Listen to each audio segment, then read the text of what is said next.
Welcome to the Explainer. Think about your days so far. Chances are you've interacted with circles without even realizing it. From that perfect slice of pizza you grabbed for lunch to the precise sweep of your car's windshield wipers in the rain, circles are literally everywhere.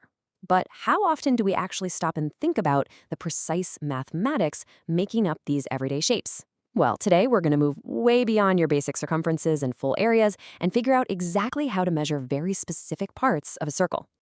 All right, let's dive right in. Here's our lesson plan for today's chapter explainer. First, the anatomy of a circle. Second, the sector area formula. Third, finding arc lengths. Fourth, calculating segment areas. And finally, some real-world math applications.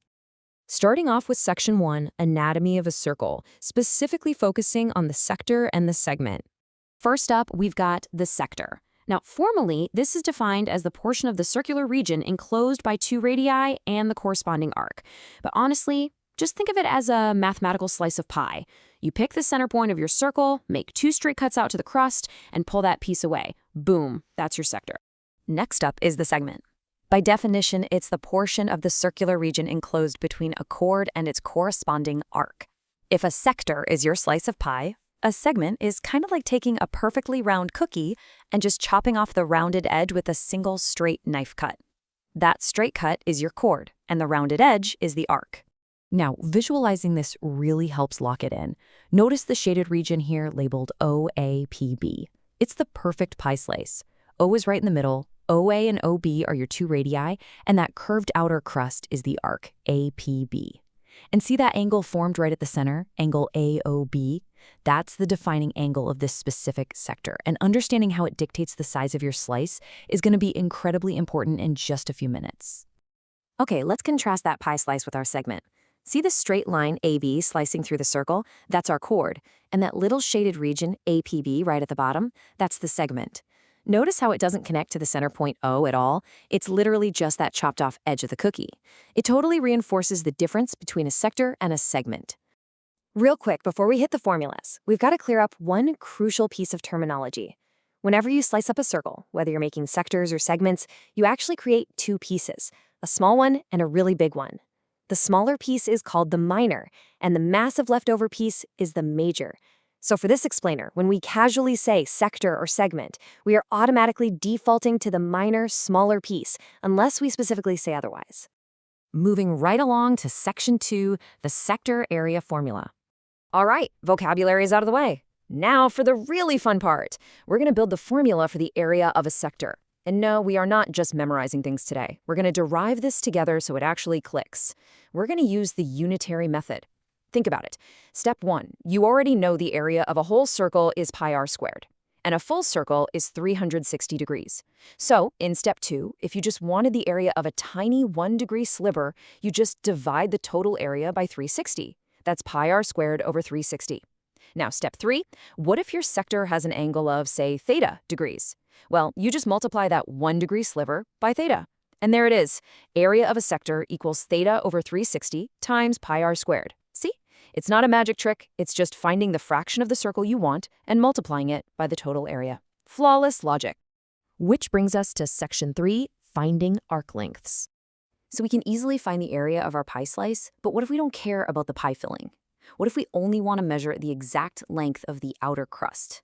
That's our arc length. And this brilliantly illustrates the power of understanding the underlying logic, because we use the exact same unitary method. The full perimeter, the circumference, is 2 pi r. So if we want the length of just the arc for our angle theta, we take that fraction, theta over 360, and multiply it by the whole circumference, 2 pi r.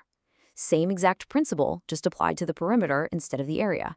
All right, Section 4, calculating segment areas. Now things get a slightly more complex. We want the area of that chopped off cookie edge, this segment. We can't just take a simple fraction of the circle anymore, but the core logic is actually super simple when you step back. To find the area of this segment, you start with the entire corresponding pie slice, the sector. Then you calculate the area of the inner triangle formed by the center point and the chord, and you literally just subtract it out. Sector area minus triangle area leaves you with exactly the segment area. Let's actually see how this builds visually. We want that segment AYB down at the bottom. First, the math tells us to grab the entire sector OAYB, that whole wedge. But wait, we have this extra chunk, triangle OAB, sitting in there that we don't want. So we calculate the area of that triangle, usually involving some basic trig by dropping a perpendicular line down to the chord, and we subtract it from the big sector. Pull that triangle out, and what's left behind? Our exact target segment, AYB. On to Section 5, Real-World Math Applications. Okay, so we've got our geometric toolkit built. Formulas for sectors, arcs, segments, check. But math is kind of useless if it just stays trapped in a textbook, right? Let's look at this classic scenario from the chapter. Imagine a horse tied to a peg, right at the corner of a square grass field. The field is 15 meters on each side, but the rope tying the horse is only 5 meters long. Our task? Figure out the area of the grass the horse can actually reach to graze. Think about this for a second. As the horse pulls the rope taut and walks around, does its grazing path form a segment or a sector? Well, since it's tied to the corner of a square, and squares have perfect 90-degree corners, it perfectly forms a sector. Specifically, a quarter circle with a 90-degree angle and a radius of 5 meters. Plug that into our sector formula, and you've instantly got the exact square footage of the horse's personal buffet. Here's another fantastic everyday example from the chapter, a standard umbrella. If you pop open an umbrella and look straight down at it, assuming it's totally flat for the math, it's a perfect circle. Notice how the metal ribs stretch the fabric? Those ribs act exactly like the radii we'd been talking about, slicing the canopy into perfectly equal sectors. So, say you're manufacturing this umbrella. You need to know the exact cut of fabric between two consecutive ribs. This specific one has 8 equally spaced ribs. Since the whole circle is 360 degrees, you divide 360 by 8, giving you a clean 45-degree angle for each sector.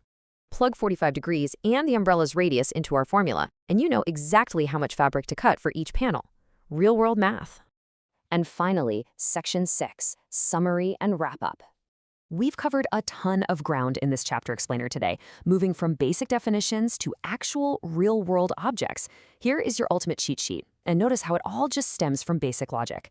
Number 1, want the length of the crust? Take your angle fraction, theta over 360, and multiply it by the full circumference, 2 pi r. Number 2, want the area of the pie slice? Take that same fraction and multiply it by the total area, pi r squared. And number 3, just want the cookie edge segment? Take your total sector area and subtract the inner triangle. It really is that straightforward. So I'm going to leave you with a bit of a challenge. Math isn't just numbers on a screen. It's the hidden architecture of the entire physical world. As you go about the rest of your day, look around. Do you see the sweep of a wiper blade forming a sector? Or maybe a partially eaten round cookie leaving a perfect segment? What sectors and segments can you spot out in the wild? And, more importantly, now that you have the tools from this chapter, how would you measure them? Keep exploring that, and I'll see you in the next explainer.